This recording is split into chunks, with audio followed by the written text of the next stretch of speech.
శతాబ్దాలుగా అయోధ్యలో రామాలయ వివాదం ఎన్నో మలుపులు తిరిగింది.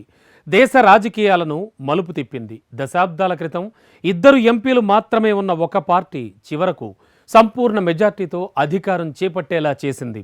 అంతేకాదు, వివిధ రంగాల్లో దేశం అనుసరిస్తూ వచ్చిన కీలక విధానాలను మలుపు తిప్పింది. ఈ నేపథ్యంలో ఇవాల్టి బర్నింగ్ టాపిక్ ఒక ఆలయం.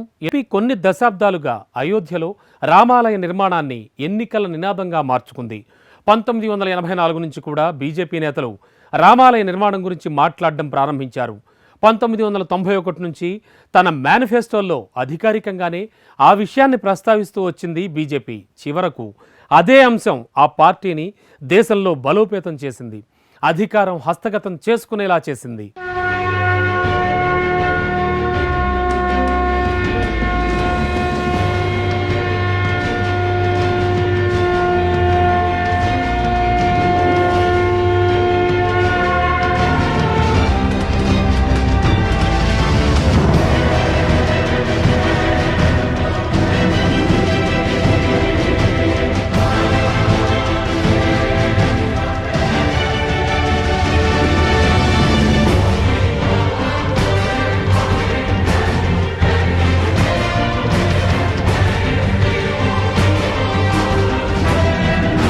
ఎట్టకేలకు అయోధ్యలో రామాలయ నిర్మాణం ప్రారంభం కానుంది.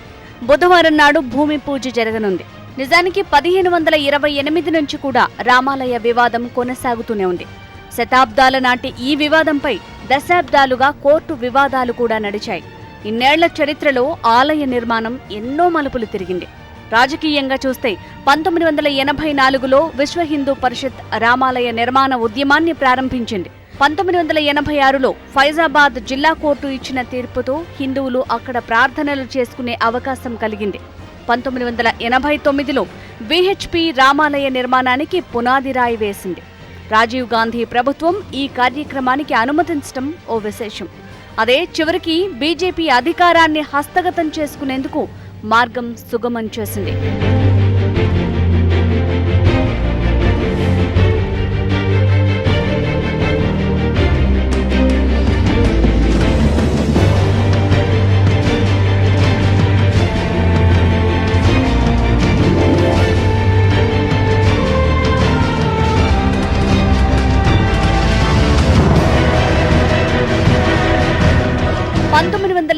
లో అద్వానీ చేపట్టిన రథయాత్ర దేశ చరిత్రను మలుపు తిప్పింది.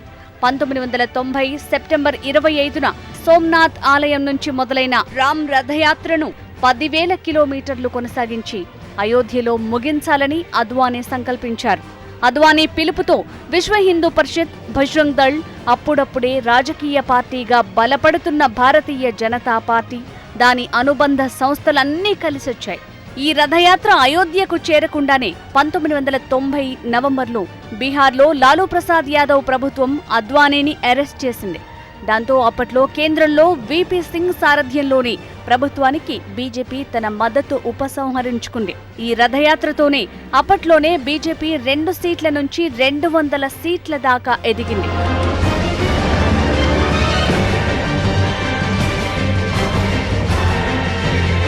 The judgment of the 3-judge bench of the Allahabad High Court at Lucknow has been pronounced today. Insofar as the judgment upholds the right of the Hindus to construct a temple at the Garbhagriha, it is a significant step forward towards the construction of a grand temple at the birthplace of Lord Rama. The expert opinion of the Archaeological Survey of India and other expert agencies engaged by it have clearly opined that there were remains of a Hindu religious structure where the disputed structure stood. The Bharatiya Janata Party believes that this verdict opens a new chapter for national integration and a new era for inter-community relations.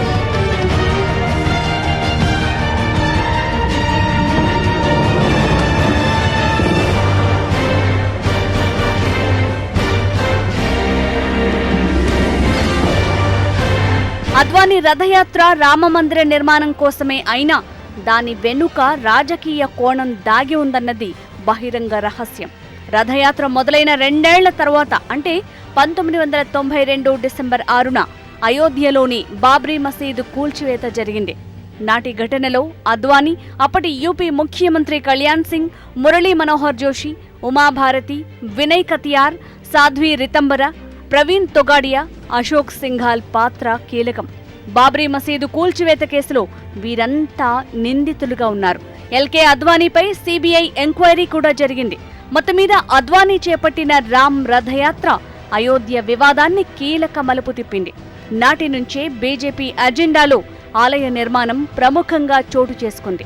ఈ మొత్తం వ్యవహారంలో సంఘ్ పరివార్లో భాగమైన విశ్వ హిందూ పరిషత్ కీలక పాత్ర పోషించింది.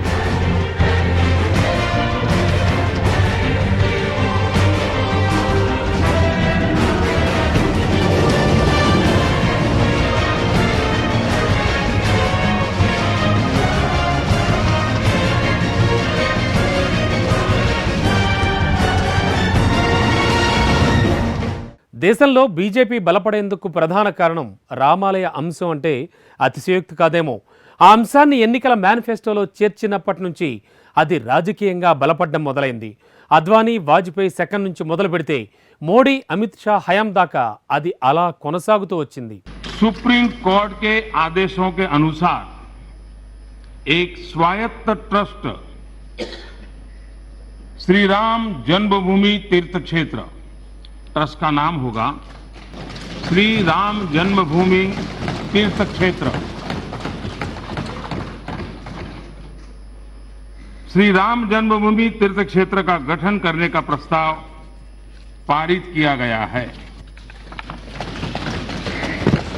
ये trust Ayodhya में भगवान श्री राम की जन्मस्थली पर भव्य और दिव्य श्री राम मंदिर के निर्माण और उससे संबंधित विषयों पर निर्णय लेने के लिए पूर्ण रूप से स्वतंत्र होगा.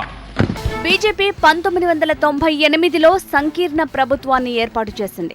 ఆ సమయంలోనూ చర్చలు, న్యాయపరమైన, రాజ్యాంగపరమైన మార్గాల ద్వారా ఆలయం నిర్మిస్తామని ప్రకటించింది. 1999 ఎన్నికల సమయంలో బీజేపీ పలు ఇతర పార్టీలతో జట్టు కట్టింది. 2004 ఎన్నికల సమయంలో అయోధ్యలో భారీ రామాలయ నిర్మాణానికి కట్టుబడి ఉన్నట్లు స్పష్టం చేసింది. చర్చల ద్వారా సమస్యను పరిష్కరిస్తామని చెప్పింది. 2009లో ఇదే హామీని పునరుద్ఘాటించింది. చర్చల ద్వారా, న్యాయ ప్రక్రియ ద్వారా రామాలయ నిర్మాణ అంశాన్ని పరిష్కరిస్తామని ప్రకటించింది. 2014 ఎన్నికల్లోనూ ఈ అంశాన్ని తెరపైకి తీసుకొచ్చింది. రాజ్యాంగ పరిధికి లోబడి రామాలయ నిర్మాణ మార్గాలు అన్వేషిస్తామని చెప్పింది. 2019 ఎన్నికల మేనిఫెస్టోలోనూ రామాలయ నిర్మాణాన్ని బీజేపీ ప్రస్తావించింది. బీజేపీ మేనిఫెస్టోలో వందలాది హామీల్లో ఒకటిగా రామాలయం ఉన్నప్పటికీ పలువురు బీజేపీ నాయకులు మాత్రం తమ ప్రసంగాల్లో ఆలయ నిర్మాణాన్నే ప్రముఖంగా ప్రస్తావించారు. అలా ఓటర్ల దృష్టిని ఆకట్టుకుని హిందుత్వ భావనకు ప్రాచుర్యం కల్పించారు. బీజేపీకి 1984 నుంచి కూడా రామాలయ నిర్మాణం ఓ రాజకీయ అంశంగా మారింది. దాదాపు 3 దశాబ్దాల పాటు ఎన్నికల్లో ఈ అంశం బీజేపీకి ఓ అస్త్రంగా మారింది. ఇదే అంశంతో అది విపక్షాలను ఇరుకున పెట్టింది. తాము హిందువులకు వ్యతిరేకం కాదని ఇతర పార్టీలు స్పష్టం చేయాల్సి వచ్చేలా చేసింది. రాహుల్ గాంధీ గుళ్ళు, గోపురాల చుట్టూ తిరిగేలా చేసింది.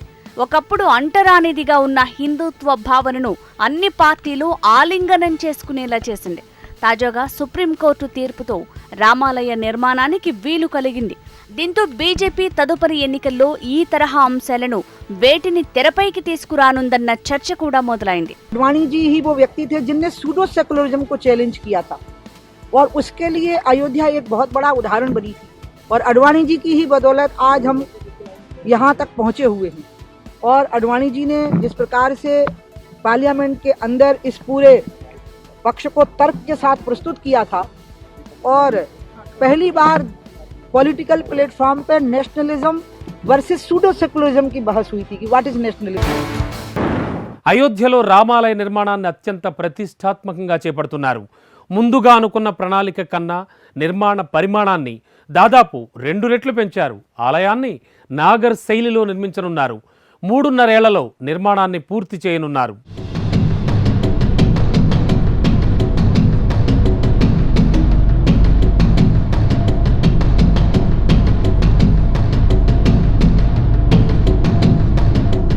అయోధ్య ఆలయాన్ని మొదట 2 అంతస్తులుగా నిర్మించాలని భావించారు. ఆ తర్వాత దాన్ని 3 అంతస్తులకు పెంచారు. అంతేకాకుండా ఆలయ పరిమాణం 2 రెట్లు పెంచారు. 3 గోపురాలకు బదులుగా 5 గోపురాలుంటాయి. ఆలయంలో మొత్తం 17 విభాగాలుంటాయి. 128 అడుగులకు బదులుగా 161 అడుగుల ఎత్తులో ఆలయాన్ని నిర్మించనున్నారు. 268 అడుగుల పొడవు, 140 అడుగుల వెడల్పుతో ప్రధాన ఆలయం ఉంటుంది. మొత్తం 318 స్తంభాలుంటాయి. ప్రతి అంతస్తులోనూ 106 స్తంభాలుంటాయి. 100 నుంచి 120 ఎకరాల విస్తీర్ణంలో ఆలయం నిర్మించనున్నారు.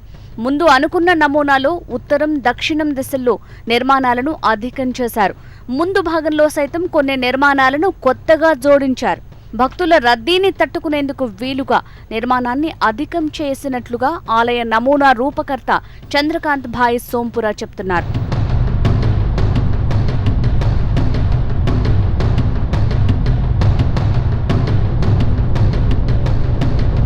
पहले जो 2 मंजिल का मंदिर बनाया था, अभी हमने 3 मंजिल के करके अब 3 मंजिल बना के फिर उसके ऊपर शिखर बन के हम मंदिर को विस्तार, उसकी भव्यता बढ़ाने के लिए बनाया गया। इतने एरिया के अंदर जो मंदिर का हमारा 40% पत्थर तैयार पड़ा था, जो करीब है 17,000 CFT। नए प्लान के हिसाब से अभी इसमें कुल 5 गुंबज हो जाएंगे और शिखर एक ही रहेगा जो रामलला के ऊपर बनेगा। శిల్పశాస్త్రానికి ప్రాధాన్యమిచ్చే నాగర్ శైలిలో ఆలయాన్ని నిర్మిస్తారు. ఆలయ నిర్మాణంలో రాజస్థాన్లోని బన్షీ పర్వతాల్లోని రాళ్లను వాడనున్నారు. ప్రధాన ఆలయం చుట్టూ 4 చిన్న ఆలయాలను నిర్మిస్తారు.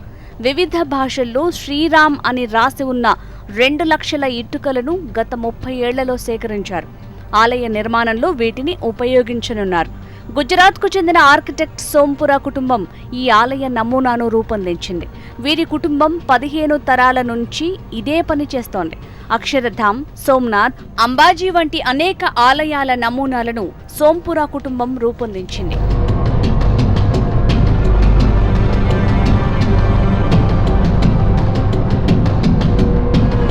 బుధవారం నాడు అయోధ్యలోనే కాదు, దేశవ్యాప్తంగా, ఆ మాటకొస్తే ప్రపంచంలోని వివిధ ప్రాంతాల్లో కూడా అయోధ్య భూమి పూజను వేడుక చేసుకోనున్నారు. అమెరికాలోని ప్రఖ్యాత టైమ్స్ స్క్వేర్లో భూమి పూజ సమయంలో శ్రీరాముడి 3D ఫోటోలను భారీ హోర్డింగ్లపై ప్రదర్శించనున్నారు.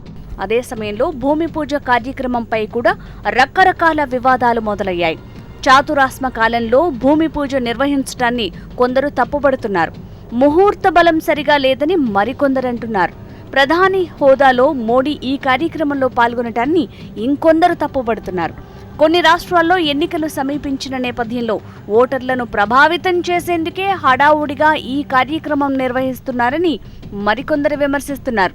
కరోనా విజృంభిస్తున్న సమయంలో ఇంత పెద్ద కార్యక్రమం నిర్వహించడం ఎందుకని కాంగ్రెస్ సీనియర్ నేత దిగ్విజయ్ సింగ్ విమర్శించారు. ఈ కార్యక్రమాన్ని వాయిదా వేయాలని కోరారు.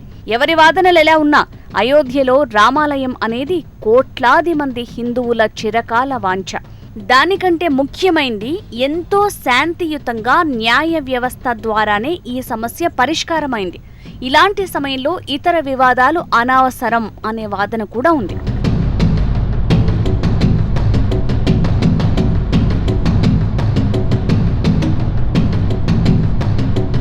కొన్ని దశాబ్దాలుగా బీజేపీ అయోధ్య అంశాన్ని అస్త్రంగా ఉపయోగించుకుంటూ వచ్చింది.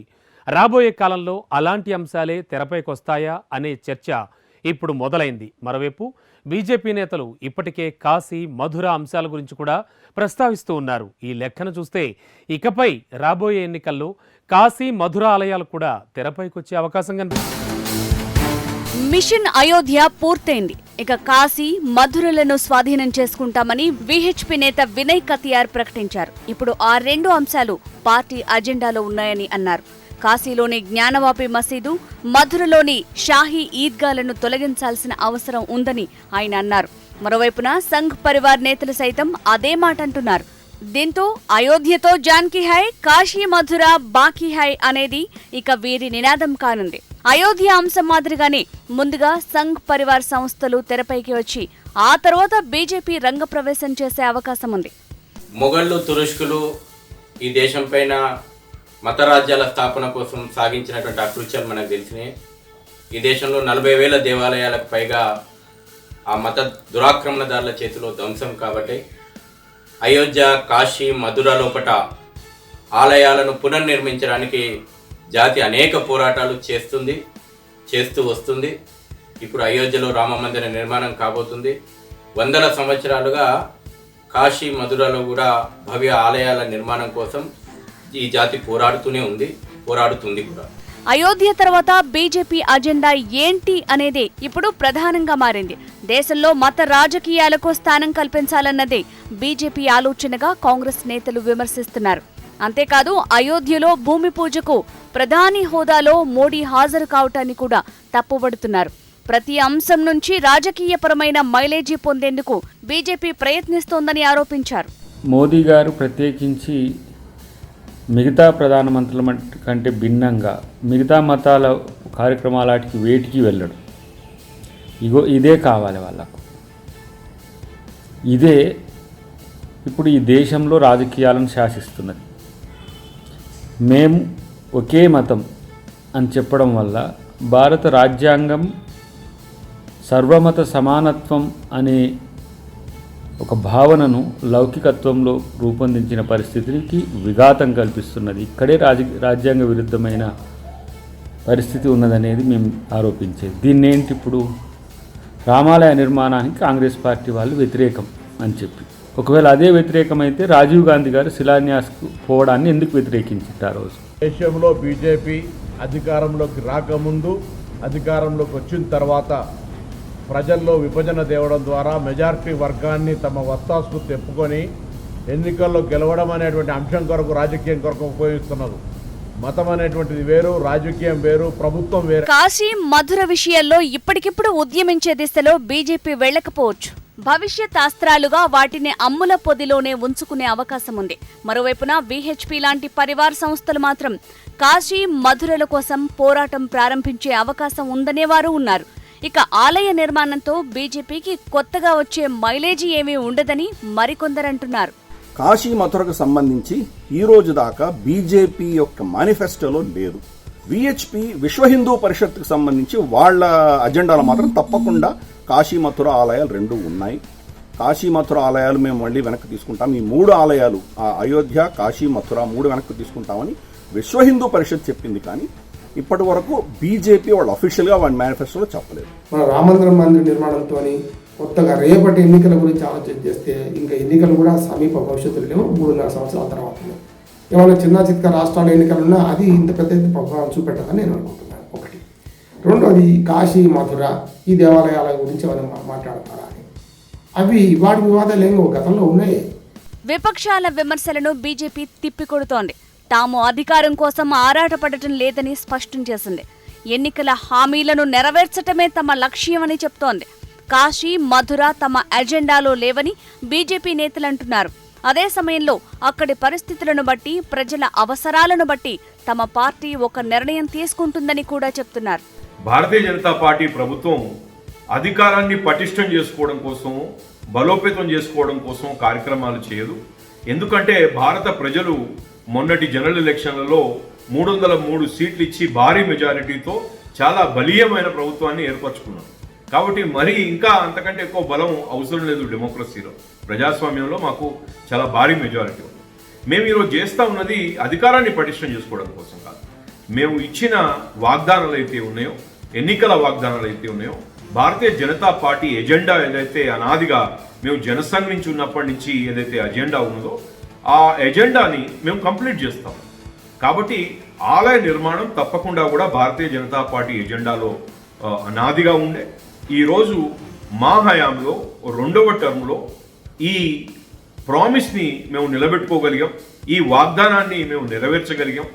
ఆ కళని ఏదైతే 82% ఉన్న భారతదేశంలో హిందువుల కళ ఉన్నదో ఆ కళని సాకారం చేయించగలిగాం. కాబట్టి చాలా గొప్పగా మేము ఈరోజు చాలా గర్విస్తూ ఉన్నాం. చాలా గొప్పగా కూడా ఈ కార్యక్రమం కాబోతా ఉన్నది ఆగస్ట్ 5 నాడు. కాబట్టి భారత ప్రజలు దీన్ని ఆహ్వానిస్తాం. కాశీ, మధుర, ఇంకెక్కడైనా ఆలయ నిర్మాణాలు ఆలయ ట్రస్టుల బాధ్యత, గవర్నమెంట్ల బాధ్యత. అయోధ్య అన్నది ఒక శతాబ్దాలుగా వస్తున్న ఒక సంక్లిష్టమైన సమస్య కాబట్టి భారతీయ జనతా పార్టీ దాన్ని ఎజెండాగా చేసుకుని ముందుకు పోయింది. ఆ ఎజెండాలో భాగంగా మా బాధ్యతగా భారతీయ జనతా పార్టీ తరఫున మా ప్రభుత్వం చేయాల్సిన చర్యలు, తీసుకోవాల్సిన నిర్ణయాలు తీసుకున్నది. ఈరోజు ఆ సమస్య పరిష్కారమైంది. మేము అన్ని ఆలయాలు కట్టించుకోవడమే మా ఎజెండాగా మేము ఇక్కడ కేసీఆర్ గారు ప్రభుత్వ డబ్బుతో ఆలయాలు కట్టిస్తున్నట్టు భారతీయ జనతా పార్టీ ఏ రాష్ట్రంలో కానీ దేశంలో కానీ ఎక్కడ కూడా ప్రభుత్వ ఖర్చుతో ఆలయాలు కట్టడం కానీ ఆలయ నిర్మాణాలు పొలిటికల్ ఎజెండాగా పెట్టుకోవడం కానీ చేయలేదు. Ayodhya is an exception. ఎందుకంటే రాముడు హిందూ మూల విరాట్. రాముడు పుట్టిన స్థానంలో ఈ భారతదేశంలో 83 మంది ఉన్న హిందువులు ఉన్న మెజారిటీ ఉన్న 83% హిందువులు ఉన్న మెజారిటీ ఉన్న దేశంలో వారి దేవుడికే వారి జనన స్థలంలోనే వారు దేవాలయం కట్టుకోలేని పరిస్థితిలో ఉన్నారు. కాబట్టి భారతీయ జనతా పార్టీ దాన్ని ఎజెండాగా చేసుకుంది. అంతకు తప్పించి అన్ని ఆలయాలు మా ఎజెండాలోకి రావు. తప్పకుండా కూడా కేసు టు కేసు అనే ఇష్యూ ఉంటే వాటిపైన మేము దృష్టి సారిస్తాం. అక్కడ అన్యాయం జరిగినా, అక్కడ ఒక మత ఆచారాలపైన కానీ, అక్కడ దేవుళ్ళ ప్రతిష్టపై కానీ ఏదైనా మోసం జరిగినా, ఏదైనా ఒత్తిడి జరిగినా తప్పకుండా కూడా భారతీయ జనతా పార్టీ ఇన్వాల్వ్ అవుతుంది. కానీ అదే మా ఎజెండాగా మేము ముందుకు పోవడం లేదు. మొత్తం పరిస్థితి చూస్తే మాత్రం కాశీ, మధురలు ఇప్పటికిప్పుడు బీజేపీ అజెండాలో లేవు. కాకపోతే సంఘ్ పరివార్ అజెండాలో మాత్రం అవి ఉన్నాయని అనిపిస్తోంది. నిజానికి అవి కొత్త సమస్యలేం కావు, దశాబ్దాలుగా ఉన్నవే. వాటికి ఏదో ఒక పరిష్కారం లభించాల్సిన అవసరం కూడా ఉంది.